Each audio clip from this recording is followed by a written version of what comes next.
Então, sejam todos bem-vindos à Jornada do Enfermeiro Auditor. Hoje a gente vai falar sobre a área de oncologia, especificamente no SUS. E amanhã a gente vai falar da oncologia, mas na área da saúde suplementar, que eu acho que até a Fabiana está ao vivo aqui com a gente também. Amanhã é ela que vai participar do nosso bate-papo. Então, gostaria de convidar a Érica. A Érica está aí?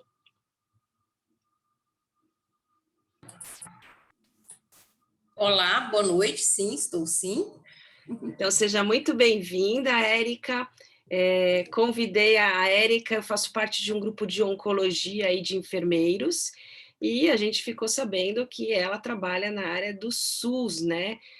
Que para mim é super novidade, então esse bate-papo hoje vai ser também uma novidade para mim com relação à parte da saúde do SUS, né? Do Sistema Único de Saúde. A saúde suplementar eu já manjo um pouquinho, mas de SUS eu não manjo nada, então vai ser uma aula para mim também. Seja muito bem-vinda, Érica. Queria que você se apresentasse, falasse um pouco de você, da sua carreira, e como é que você começou a trabalhar nessa área tão específica, né? Como você conseguiu ser enfermeira auditora de oncologia, mas na área do SUS. Então, conta um pouquinho para a gente sobre essa sua experiência. Ok, boa noite a todos. Obrigada, Luciane, pelo convite. Fiquei muito feliz com ele. Bem, eu sou enfermeira já desde 88, me formei então há mais de 30 anos e passei por vários tipos de serviços, né? Mas, assim, especificamente eu era bem ligada à CTI. Então, praticamente minha vida toda de profissional, eu trabalhei em CTI. Agora, tem 5 anos que eu já parei de trabalhar em CTI e fui para lugares mais tranquilos nos hospitais em que eu trabalho. Eu trabalho em dois assim, na rede pública da Prefeitura de Belo Horizonte, né, e no Hospital das Clínicas. Então, eu tenho esses dois vínculos de emprego. No Hospital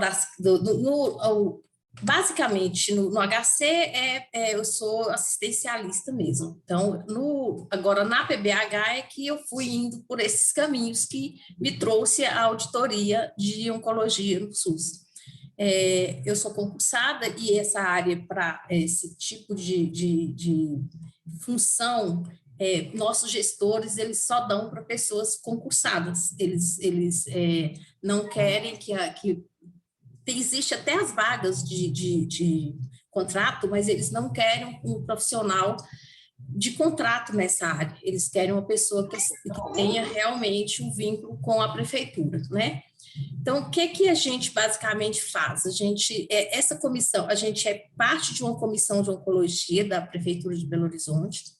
Essa comissão, ela anteriormente era formada somente por médicos, até tinha enfermeiro na equipe, mas ele ficava por conta organizacional, nunca mexeu com autorizar as APACs, não, né? Porque no nosso caso, a auditoria para nós é uma autorização dos procedimentos, na verdade. A gente não autoriza o procedimento, a gente autoriza o ressarcimento desse procedimento.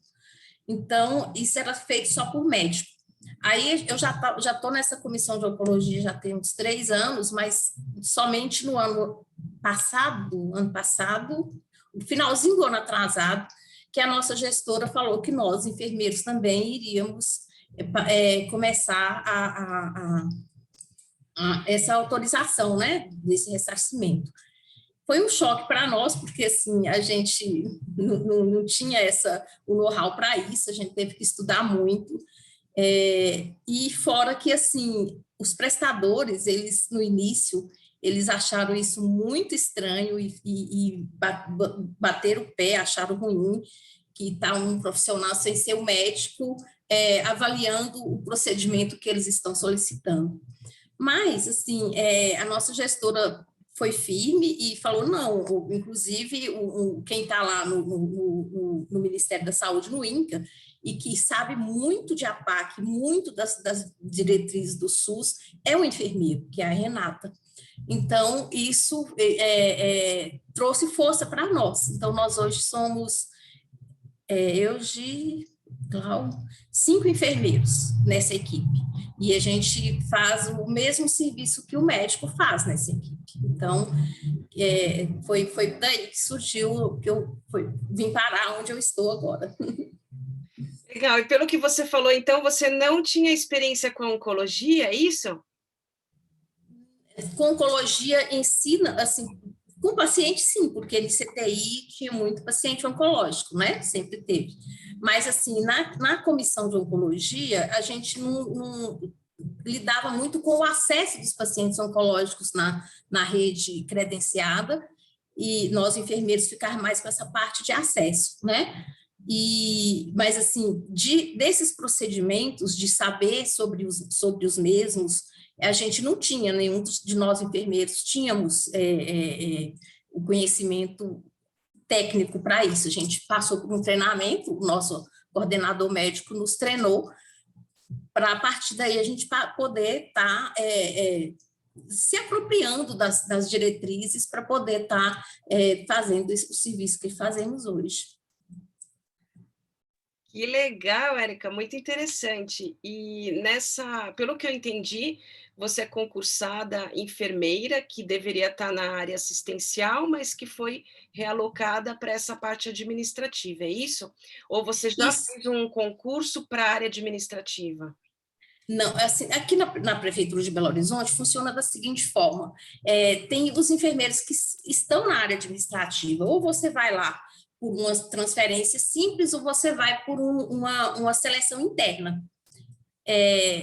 Se tem a vaga e precisa do profissional, a gente passa por essa faz uma transferência simples, ou não, ou uma seleção, que aí você tem que ter tanto tempo de concurso, tem que ter vários requisitos. E aí, nesse cargo que eu estou hoje, tem que ser uma seleção interna. Então, você faz uma seleção dentro da PBH para ir para esse tipo de função. Legal. E o seu salário muda também, Érica, ou não? Infelizmente, não tem nenhum adicional. Meu salário é de acordo com o tempo de serviço que eu tenho, onde eu estivesse, eu estaria. Talvez se eu tivesse no PSF, eu estaria ganhando mais, porque tem o plus do PSF. E para nós que estamos nas funções administrativas não tem nenhum acréscimo. Esse, inclusive, é um das reclamações, não só de nós enfermeiros, mas também dos médicos que estão nessa, né? Eles também, eles ganham o salário deles também, sem nenhum outro acréscimo para estar fazendo esse tipo de serviço. Foi aventado esse ano que deveria ter para nós uma gratificação por estar fazendo esse tipo de coisa, mas, assim, por enquanto ainda não foi efetivado isso, não. E o seu cargo também não muda? Você estava registrada como enfermeira, ou eles colocaram enfermeira auditor, eles mudaram para alguma outra nomenclatura, ou continua igual? Não muda, eu sou enfermeira, só. Ah, que pena, né? Porque poderiam registrar, né? Para você consolidar a experiência na área, né? Ali, em carteira, né? Mas, enfim.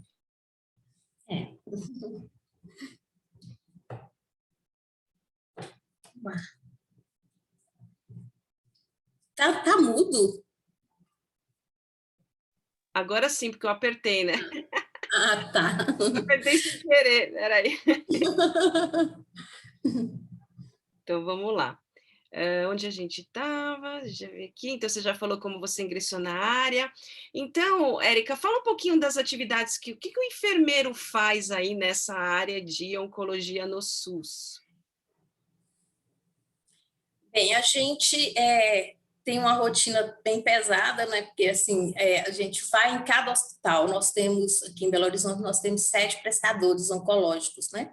Então, os pacientes, eles são referenciados pela secretaria para esses hospitais, e a gente vai, por exemplo, agora está em rotativo, são 3 meses em cada hospital.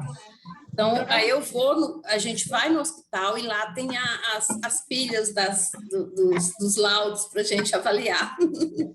E é isso que a gente fica lá avaliando cada caso, né? Aí tem vários, a gente avalia tanto quimioterapia quanto radioterapia, e a gente avalia se aquela solicitação está dentro das diretrizes e DDTs do SUS, né?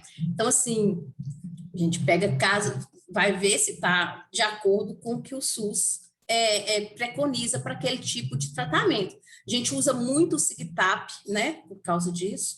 Então, a gente vê a descrição do SIGTAP, se está de acordo com o diagnóstico, a gente vê se tem o diagnóstico correto, se o diagnóstico está correto, se o procedimento está correto para aquele diagnóstico, né, é isso.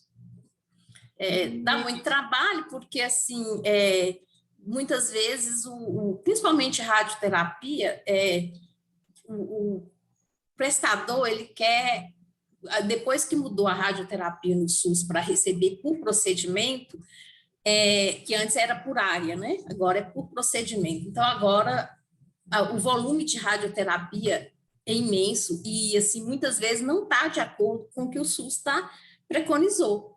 E aí a gente faz a inconsistência e os médicos, às vezes, os prescritores, às vezes, não concordam com a gente. Nossa, é um embate bem grande, sabe? Que a gente vive. E pelo que entendi, então vocês precisam ir em loco nos hospitais, vocês não olham isso via sistema, por exemplo? Não é via sistema, não tem como ser via sistema por enquanto. Existe o plano daqui em Belo Horizonte de entrar com o SIGRA até o ano que vem, que a gente vai poder fazer isso, inclusive, de casa. Mas, por enquanto, a gente tem que ir no local para avaliar a APAC, né? Que, se depois você puder colocar aí para nós, Luciane, para eles verem como que é uma APAC. Aí, essa APAC, ela tem que ser preenchida pelo médico, né? E aí a gente confere todos os itens dela e ver se está tudo de acordo. E mais do que conferir a APAC, a gente... Então, explica para a gente aí. Você está me escutando? Deixa eu ver. Estou te escutando. É que eu tinha compartilhado. Então, vamos lá. Então, o que é esse APAC? Se você descer mais um pouquinho, você vai ver o que é um APAC. Isso aí. Isso é um APAC, é um laudo de solicitação de autorização de procedimento ambulatorial. Então, aí ele vai pôr, esse caso aí, por exemplo, você está na costa, você está na folha seguinte. Tem a primeira. Que não é fácil. Opa! Eu vou diminuir, eu acho que eu consigo. Aí.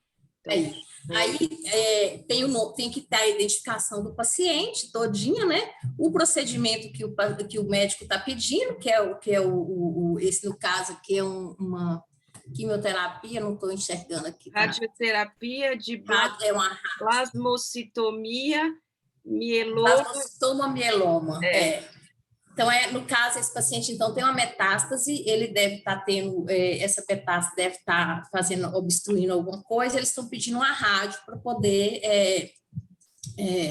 ou deve ser antiálgica ou descompressiva, pelo que está falando aí, paciente de 86 anos. Tem uma maligna de ossos e de medula, né? 82 anos, fratura patológica de fêmur, ação secundária, de próstata, radioterapia, para consolidação, E aí ele fala aqui do performance status do paciente, você vê que esse caso é uma inconsistência por causa disso, porque pelo SUS o paciente ele tem que estar com a performance status de 1 a 2, tanto para QT quanto para RT, então a performance status de 3 inviabiliza a autorização de ressarcimento, que foi a minha inconsistência aí no caso. Peraí, repete o que você falou, que eu já fez tudo. Não sei se o pessoal entendeu, mas o que seria esse PS3 aqui que ele falou? Performance status é como que o paciente se encontra clinicamente, né? Ah, Então, pelo SUS, para fazer tanto QT quanto RT, ele tem que estar com performance status de 1 a 2. Um performance status de 3 inviabiliza, porque você vai fazer um procedimento num paciente que não vai tolerar aquele tipo de procedimento. Então, não sei como isso funciona na rede privada, mas, assim, se o paciente não tem condições clínicas, o paciente não pode receber o procedimento, né? E isso é um embate muito grande com os médicos, principalmente na RT, porque eles fazem uma irradiação e já recebem um procedimento inteiro, que, dependendo do procedimento, é 4 mil, 5 mil reais. Uhum. A Kátia está perguntando aqui, ela foi a um faturamento uma vez no Rio Grande do Sul, e lá foi informada pelo faturista que o repasse dos valores pelo SUS é o mesmo, independente da conta ser maior ou menor do valor. Procede? Como assim? Eu também não entendi. Reformula Porque, aí. assim, realmente, o procedimento paga o procedimento, não paga a conta inteira. O hospital ele tem outros meios que não seja a PAC de receber os procedimentos também. Mas, nesse caso, para QT e RT, se faz o ressarcimento por procedimento. É isso, Tati? O interessante, Érica, é ver que, talvez um pouco diferente da saúde suplementar, é que o SUS ele é todo baseado em regulamentações, né? Que nem você falou, tem diretrizes. Inclusive, essas diretrizes que vocês estudam, ela está disponível? Ela é aberta? Sim, ela é aberta. Por exemplo, para próstata, tem a DDT de próstata, que eu não lembro quando foi, não sei se é de 2016, mas tem, é tipo uma portaria. Aí lá eles falam desde estadiamento até quais os tratamentos mais indicados pelo SUS, de acordo com o estadio da doença. Então, tudo isso vai estar lá nessa DDT, que é a diretriz de próstata. Tem a de mama, tem praticamente para cada tipo de câncer, tem uma diretriz específica.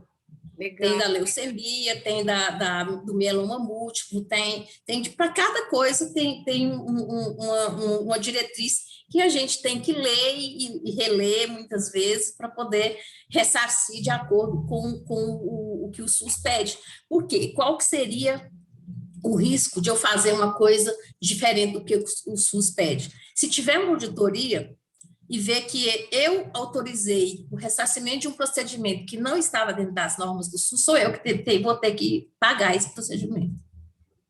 Quando você fala ressarcimento, Érica, são aqueles procedimentos que são feitos são pacientes que vêm de operadora de saúde, é isso? Ou é um outro termo que você usa? Porque a Thalita perguntou se isso é uma autorização prévia ou é depois que o paciente fez o procedimento. Quando o paciente não é urgência, a autorização tem que ser prévia.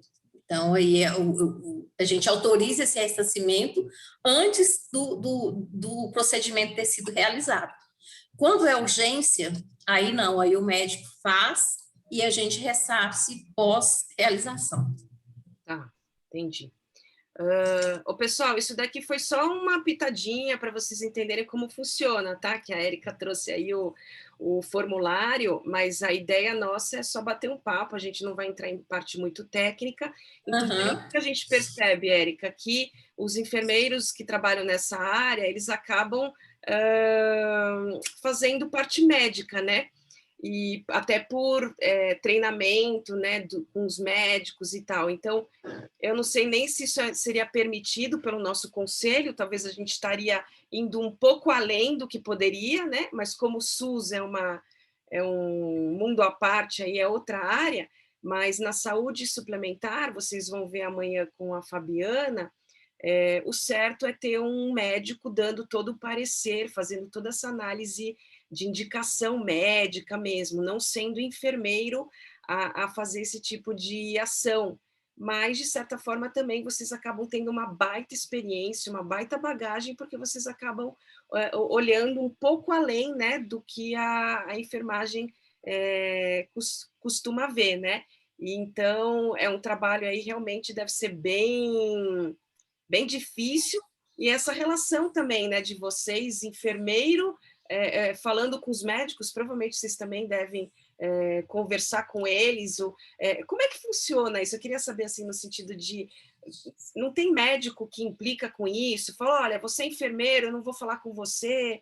Como é que funciona isso, Érica? Se tiver algum Tem, sim. passe. Tem alguns que realmente não se sentem confortáveis de estar a gente conversando com eles e falando sobre as diretrizes do SUS. Mas, assim, diferente do que você falou, na verdade, não é bem... A gente não faz a parte médica, na verdade. A gente não indica nenhum procedimento, a gente não desindica também, porque a indicação ela é prerrogativa do profissional médico, né? A gente, tanto o enfermeiro quanto o médico que está autorizando os procedimentos, eles não entram na parte de indicação daquele procedimento, em nenhum momento. Eles vão simplesmente, a gente simplesmente vai ver se aquele procedimento está de acordo com que o SUS, as prerrogativas do SUS. Então, assim, não tem, a gente não, agora tem um embate grande, tem bem tenso às vezes, assim, a relação da gente com esses prestadores, sabe? Então, um profissional administrativo também poderia fazer essa análise? Não, porque poderia ser serem outras categorias, por exemplo, da saúde, né? Não, pode ser médico, pode ser enfermeiro, pode ser fisioterapeuta, pode ser alguém que tenha um curso superior que seja da saúde, ele pode, se bem que aqui na PBH eu acho que nós somos pioneiros do enfermeiro ter entrado, né, para fazer isso. Eu não tenho certeza se em algum outro lugar do Brasil tem esse tipo de abertura, né, para o enfermeiro estar fazendo esse tipo de trabalho, mas é o que eu já tinha falado, a pessoa que está lá em cima e que orienta todos e que sabe muito dessas diretrizes é o enfermeiro, né? Então, no SUS tem esse tipo de abertura para qualquer profissional que se interesse. Eu não sei qual é a história da Renata, e não sei como que ela foi parar lá no INCA, mas ela é uma pessoa que é uma enfermeira que sabe muito disso tudo. Então, imagino que deva ter, assim, alguns outros, mas não tenho certeza como que está isso no resto do Brasil, assim. Para mim até era novidade, por isso que até quando você falou que fazia oncologia no SUS, eu falei, vou chamar ela porque eu quero saber como é que é isso daí. O Tarcísio está perguntando se material e medicamento é auditado separadamente ou é feito pacotes. Acho que é bom falar um pouco da tabela SIGTAP, né? Que acho que o pessoal não tem conhecimento. Uhum. Bem, a tabela de SIGTAP, ela direciona todos esses procedimentos, lá tem vários tipos de procedimentos, não só da oncologia, de todos os procedimentos do SUS estão na tabela SIGTAP. Aí lá tem um descritivo do procedimento e tem os códigos do CID, né, que podem se beneficiar daquele código, daquele procedimento ali. A gente não audita material, a gente está tudo no pacote. O pacote, ele engloba todo o material. Então, na verdade, a gente audita só o procedimento mesmo, para ver se ele está de acordo, mas a gente não mexe com o material, não. Agulha, seringa, medicamento, inclusive, assim, os medicamentos, quem escolhe os medicamentos que vão comprar é o prestador. O hospital ele é habilitado pelo Ministério da Saúde como CACOM ou NACOM. O CACOM ele é ele tem mais especialidades. O CACOM tem hemato, alguns têm oncologia pediátrica, tem praticamente todas as especialidades. O NACOM não, o NACOM ele é mais simples, ele pode atender algumas, ele pode não ter o equipamento de rádio, então tem vários tipos de serviços habilitados pelo SUS. Então, esse prestador, ele que vai escolher os medicamentos que eles vão usar na quimioterapia, não é o SUS que fala o que vai usar, não existe isso, né?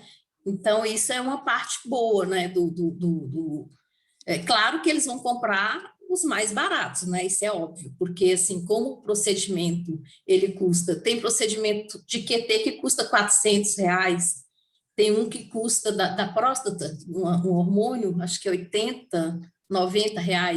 Eles recebem o ressarcimento mensal. Então, por mês, por paciente, eles recebem aquilo. E é isso que a gente faz lá, a gente vê se isso está de acordo. Legal. Depois, se alguém quiser aprender um pouco sobre auditoria de SUS, eu tenho 2 aulas que a gente fez pela comunidade de auditores, depois pode entrar em contato comigo. É importante vocês entenderem sobre a tabela SIGTAP, porque é diferente da saúde suplementar, tudo é pacote, né? Então, eles acabam auditando de acordo com se realmente cabe o pagamento para o SUS ou não. É uma outra forma de análise, né? Inclusive, Érica, eu queria que você falasse um pouquinho sobre quais são as... pessoal, quem está com o microfone ligado aí, que está dando barulho, que se puder desativar, eu queria que você falasse um pouco das inconsistências maiores que você encontra no seu dia a dia, assim. Quais são os maiores problemas aí que você encontra nas suas análises? Olha, as maiores inconsistências estão mais na questão do preenchimento, assim, de coisas mais básicas mesmo, do preenchimento incorreto, né, essas são as mais frequentes, né? Deixou de listar algum tratamento anterior do paciente, porque lá na PAC, na parte de trás, lá tem que constar todos os tratamentos anteriores com datas, né? Então, isso também é muito comum. Erro na data de início daquele procedimento é muito comum, mas os piores são quando aquele procedimento não cabe para aquele caso. Então, tem vários, e aí que o embate é grande, né? Mas não são, graças a Deus, não são as mais frequentes. As mais frequentes, na verdade, são, graças a Deus, o preenchimento mesmo, não é... Assim, uma média aí de umas 100 APACs, por exemplo, que eu vou pegar um procedimento incorreto, vai ser no máximo aí 3, 4, 5, e aí os embates são frequentes, tem que às vezes entrar a gerente junto, tem que, para poder, a nossa coordenadora dá muito apoio para a gente também, assim, para a gente e para os médicos também, né, porque todos nós, independente de ser médico ou não, a gente tem dificuldade de lidar com esses embates, né? Então, e eles acontecem não só com a gente da enfermagem, com os médicos também. Então, aí a gente precisa sempre desse apoio, tanto da nossa gerente quanto da nossa coordenadora. Mas as mais frequentes são, graças a Deus, administrativas. Com certeza, então, legal. Alguém está me pedindo aqui, perguntando, eu estou enxergando mal, gente, eu se pode se pode ter visita para ver a prática. Olha, assim, existe a possibilidade, sim, principalmente assim, quando a gente, ano atrasado, a gente trabalhava, na verdade, os APACs vinham até nós, a gente ficava fixo num lugar e as APACs vinham.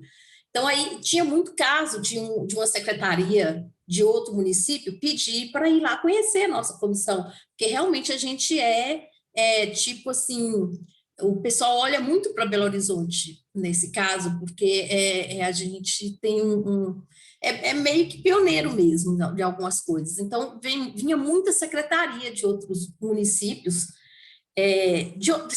do outro estado, eu não me lembro, mas de Minas aqui, vinha muito para ver como que a gente funcionava, e aí a gente recebia, a gente mostrava tudo, nessa ocasião, sim. Agora existe, eu creio que existe, eu acho que se solicitar minha gerente, ela deixa ter visita, sim.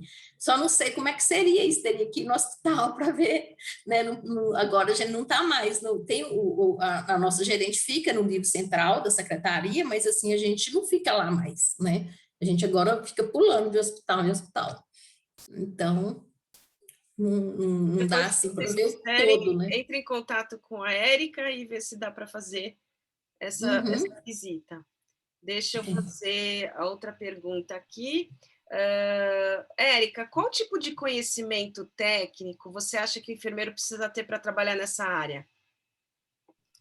Bem, assim, a parte assistencial, ela ajudou muito a entender muitas coisas, né? Como eu disse, eu fui a maior parte da minha vida profissional assistencial. Então, isso ajudou muito. Mas o que mais ajuda mesmo é você estudar as diretrizes, não tem jeito. Tem um manual, o autorizador do SUS, que ele é atualizado quase todo ano, então aí a gente tem que debruçar nele e estudar muito. Não tem outra. O SUS costuma, você falou que os gestores dão cursos, então vocês acabam tendo alguns aprimoramentos internos, é isso? Você tem Exato. alguma coisa que você busca fora? Não, né? Não tem ninguém oferecendo Não, nada fora que vá ajudar não. no seu dia a dia, né? Tem não desiste, não. É só mesmo lá a nossa coordenação. A gente já teve um treinamento do Ministério da Saúde, né? Que foi, inclusive, com essa enfermeira, que eu já citei o nome dela aqui, eu não lembro o sobrenome dela, é diferente. Ela veio para falar para a gente sobre esses procedimentos, sobre tudo, assim. Foram 3 dias foi tipo um workshop, uma jornada, tipo isso, foram 3 dias. A gente participou, foi muito, assim, que assim, o que a gente tem também, às vezes, alguma palestra da Inês Gadelha, que também ela é uma pessoa lá do Ministério também, que também ela sabe muito, ela é uma médica, que ela, praticamente, ela que manda no SUS, assim, que sabe tudo do SUS, assim, para esse tipo de coisa. Então, assim, a gente já teve palestra online com ela também, para poder ajudar a gente na prática, assim. Legal. E com relação à pós-graduação, você acha que pode ajudar os enfermeiros que estão nessa área de atuação? Vai fazer diferença? Não vai? Eu acho que não faz, não, Luciano. Acho que não faz muita diferença, não, porque o que você precisa mesmo são as diretrizes e os manuais e as coisas do SUS, e, né? Não tem outra, assim, talvez alguma coisa para ajudar nos conflitos, alguma coisa assim que te ajude a ser mais, como é que fala, ter mais tranquilidade nesses conflitos, isso, mas também isso não é pós-graduação, isso é o concurso, né? Existem alguns, eu nunca fiz não, mas assim, eu sei que existem alguns que te ajudam a comunicação não violenta, tem uma coisa assim, né? E entre vocês ali, de vocês enfermeiros, tem diferença de cargo? Por exemplo, sênior, pleno, júnior, tem isso entre Não, vocês ou são todos? não. Tá. É. Então, na verdade, o SUS ele aproveita vocês que estão aí que foram concursadas para fazer esse tipo de atividade. Vamos supor que Uhum. você não queira, que você não goste, você pode pedir para sair ou não? Pode, né? Desde que você consiga outro cargo, né? Assim, porque assim, se tem a vaga, você pode pedir transferência, né? Aí você pode sim, você pode pedir para sair sim, desde que tenha a vaga e seja, aí vão repor você ou com um enfermeiro mesmo ou com um médico, né? Essa área que você está, ela é concorrida ou não? Não é muito, porque exatamente pelo fato de não ter não agregar nenhum valor financeiro, né, por esse cargo, é muito difícil de conseguir. Pouco antes dela colocar nós, enfermeiros, a gerente fez inúmeras seleções aqui na PBH, e nenhum médico quer, era para médico nessa época, né? Nenhum médico quer sair da sua zona de conforto lá para vir para um lugar que vai ganhar menos, na verdade, né? Um médico de PSF, ele ganha por volta de 12 mil, 13 mil, assim, nem sei o valor. Sei que tem um plus bem grande por causa do PSF, por causa da distância do centro de saúde, tudo isso aqui vai aumentando o salário, né? Então, você não vai sair de um lugar que você está ganhando muito, muito para ir para um lugar que você vai ter diminuição de salário, né? A não ser que você esteja mesmo querendo sair da assistência, né? Querendo sair do centro de saúde.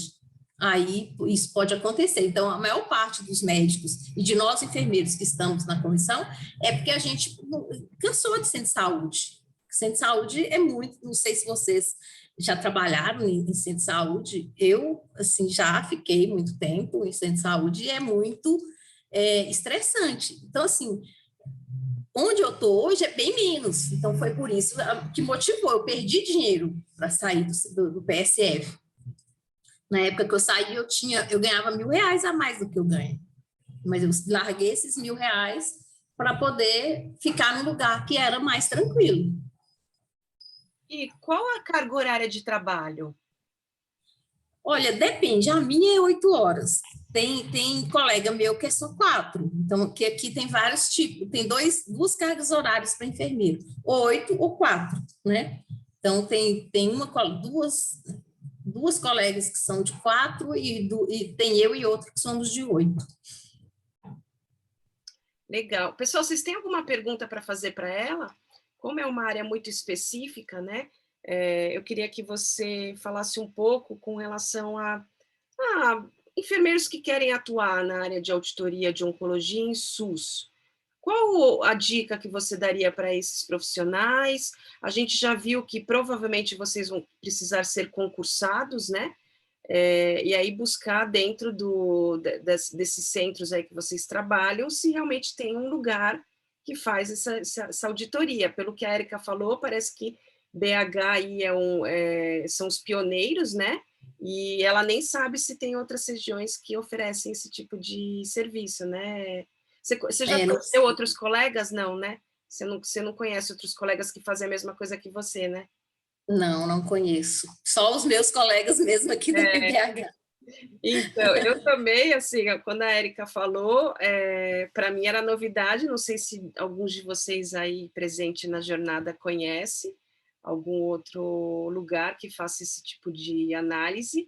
Não sei se a Fabi também, que é da parte de saúde suplementar, já ouviu falar, né, da parte do SUS.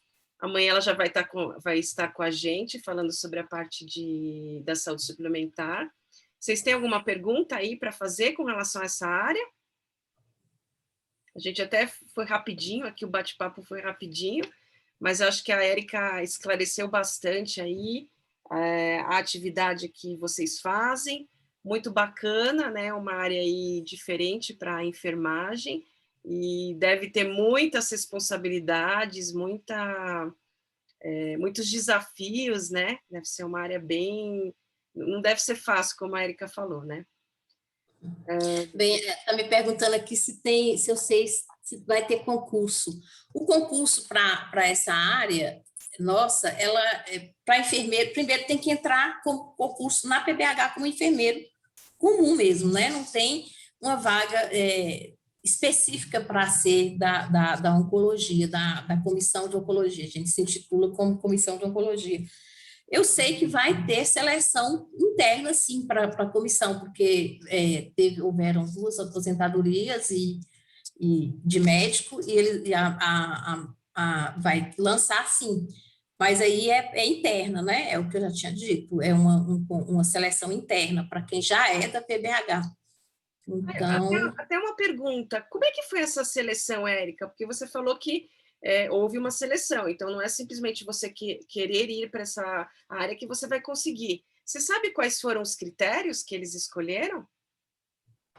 Olha, na época que eu entrei, na verdade, nem era assim, agora que sabe? Então, mas eu sei que teve o que eles usam, os critérios solicitados o primeiro já ser da PBH, segundo, o tempo de serviço dentro da prefeitura já conta também, conta ponto a mais, a entrevista, e me parece que tem que fazer uma carta de propósito,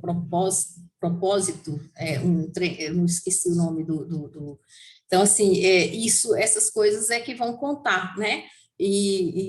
Mas principalmente a entrevista, quando a minha gerente vai lá entrevistar e ver que aquela pessoa realmente tem o perfil que ela quer, né? E experiência assistencial também, você acha, né? Acho que pelo fato de trabalhar ali, já pedir para vocês terem um tempo já de casa, isso já meio que induz você já ter uma experiência ali prática, né? Exatamente. Então, assim, não é necessário ter curso para o médico, por exemplo, ser oncologista, não é necessário ele ter especialização em oncologia clínica, nem isso não é necessário, né? Assim, muitas vezes é bom, por exemplo, a gente tem um colega que é urologista, então, muitas vezes ele ajuda muito a gente para tirar dúvida nossa, assim. Tem uma que é mastologista, então, isso também, muitas dúvidas que a gente tem, ela consegue tirar, né? Assim, na hora de falar, ó, pelo WhatsApp mesmo, a gente, na hora que está trabalhando, a gente usa muito o WhatsApp para fazer pergunta de dúvida, para a gente tira foto das coisas e fala, gente, isso aqui, o que vocês acham? É muito interessante, assim. E aí tem todo mundo, né? São os médicos, esses que eu falei, urologista, mastologista, então a gente acaba tendo um apoio bem grande, assim, por parte dos colegas, né? Legal. A Isabela está perguntando em relação à carga horária que você comentou de 4 a 8 horas. Alteram-se as funções ou são as mesmas e só altera-se a carga horária? Na verdade, pelo que eu entendi, é que cada uma tinha a sua carga horária, né? Então, uma tinha 4 e a outra 8, era 8, mas as funções ela acabou deixou de fazer aquilo que ela fazia antes para ser a enfermeira da área de oncologia, não foi isso? Isso mesmo, aí integralmente às 8 horas, ou quem é de 4 já era de 4, né? Assim, e aí ela vai lá só no hospital, fica essas 4 horas, e eu, no caso, eu fico em 2 hospitais, né? 4 horas, então, o 4 em um, 4 em outro. Legal. A Kátia está falando, na sua dinâmica de trabalho, você tem um momento de discutir com o enfermeiro do prestador, ou somente analisa a APAC? Assim, muitas vezes tem um enfermeiro que é o faturista, né? E ele, inclusive nesse último hospital que eu estava, que era a Santa Casa de Belo Horizonte, a gente tinha um contato muito próximo com esse enfermeiro faturista, né? Como a gente está lá, então muitas vezes ela tinha alguma dúvida e ia lá tirar com a gente, ou vice-versa, né? Então, assim, a gente tinha um contato bem grande com os enfermeiros do serviço. Érica, você fala mais com enfermeiro ou com médico? Mais com o enfermeiro faturista, ele que fica inclusive até o próprio médico tem mais contato com esse enfermeiro faturista do que os médicos mesmo que estão prescrevendo, a não ser um caso que seja muito, que esteja dando muito problema, e aí o médico às vezes vem falar com a gente, mas isso é mais raro. Normalmente o enfermeiro faturista ele vem primeiro. Você fala enfermeiro faturista, mas seria um enfermeiro auditor ou não? Não é. Ele é do serviço, ele fica responsável pela verificação, verificação dessas APACs preenchidas. Ela, na verdade, na Santa Casa, tem essa enfermeira que fica. A função dela é essa, ela trabalha 8 horas. Ela fica só olhando as APACs preenchidas, se estão corretas, se não estão. Então, passa pelo crivo deles e depois passa pelo nosso, entendeu?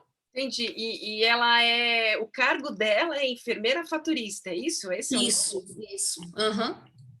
E seria só para a parte do SUS, ela fica responsável só para o SUS. Sim, sim. Não, bacana. Ai, gente, uma outra área da auditoria que eu também eu desconhecia, né? Mas é o enfermeiro faturista só para ver essa parte dos preenchimentos do SUS. Eu achava que era muito profissional administrativo que fazia isso. Tem hospital que sim, mas na Santa Casa de Belo Horizonte, na Santa Casa daqui, tem essa característica que eu achei muito interessante. Tem, inclusive, o enfermeiro que faz a primeira consulta oncológica também. Além desse enfermeiro faturista, tem o enfermeiro lá que faz a consulta de enfermagem e oncologia. Também já para amarrar algumas partes que o médico, muitas vezes, deixa passar, né? Então, essa também eu achei interessante, assim, ela fica lá só por conta. E os pacientes estranham um tanto. Outro dia eu estava no elevador, assim, aí, mas tem que passar no enfermeiro? Aí a outra profissional lá da Santa Casa, sim, tem que passar no enfermeiro. Aí eles estranham muito você ter que passar no enfermeiro, sabe? Com certeza. Érica, depois você me passa o contato dessas pessoas aí que eu quero conversar, que eu acho legal mostrar também essa realidade, né, do quanto a enfermagem é importante ali, né, tanto no sentido de orientação para o paciente, até para ver a questão se está tudo preenchido conforme o que o SUS preconiza, e depois ainda uma outra análise desse enfermeiro faturista, e mesmo assim ainda tem um monte de falha, né, Érica? Pelo que Mesmo assim ainda tem. as nossas pré-análises que a gente chama, mas mesmo assim ainda tem problema. Mesmo assim ainda tem, principalmente nesse hospital. Ele Legal. é bem complicado, viu? Pessoal, vocês têm mais alguma pergunta? Eu queria já agradecer aí a participação da Érica, aproveitando. Deixa eu ver se tem mais alguma pergunta aqui no chat. Tem uma pergunta aqui. A dinâmica de discutir com o enfermeiro de... Esse você já respondeu. Ah, tá. Uhum. Ou somente analisa a PAC. Legal. Acho que foram Agora, bastante perguntas aí que o pessoal fez. Quem quiser, aparece aí para a gente, que o pessoal fica tudo no escurinho aí, acho que estão tudo de pijama, não sei, né? Aparece aí para a gente ver a carinha de vocês, né? Amanhã a gente vai ter a participação da Fabiana, ela está online, eu acho que ela está indo online aqui, ainda está. E ela vai falar, vai complementar a aula da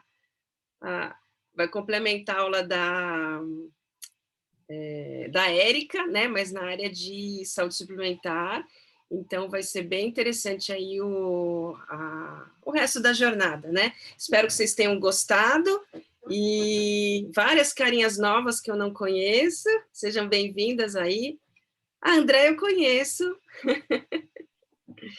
o pessoal da comunidade, então, assim, muito obrigada. Acho que não tem mais... Ah, deixa eu fazer enquete aqui, peraí, gente, não vai embora ainda não, que eu esqueço de fazer essa...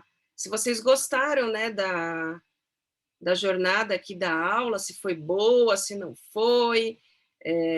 eu achei muito legal, porque eu não conhecia realmente essa atuação do enfermeiro,